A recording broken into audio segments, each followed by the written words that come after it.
Bonsoir à tous et donc voici l'analyse technique de ADS au 24 avril 2013. Alors il n'y a pas vraiment grand chose à dire depuis la dernière vidéo sur ADS, si ce n'est donc ce beau mouvement haussier qu'on a connu depuis maintenant plusieurs séances,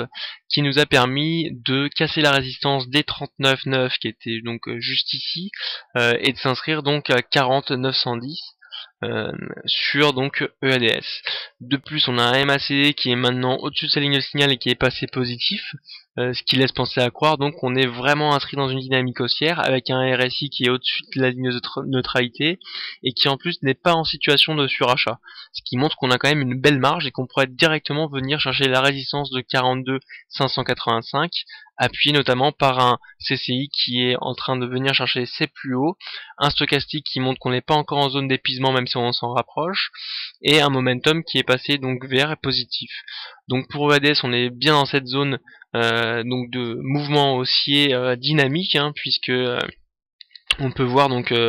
un fort engouement sur les zones, sur les actions de l'industrie aéronautique de par la bonne visibilité qu'elles offrent. Et d'ailleurs, on peut même constater que Zodiac Aerospace, même en ayant montré donc des résultats du premier semestre négatifs en termes de comparaison sur la base de l'année dernière, même si le marché l'anticipait, on aurait pu penser qu'on aurait eu une baisse des cours, ce qui n'a pas du tout été le cas puisqu'on a été chercher des plus hauts à plus de 1,5% il me semble pour finalement clôturer à plus 0,54% sur Zodiac Aerospace, qui montre quand même qu'on a une bonne dynamique sur cette industrie là.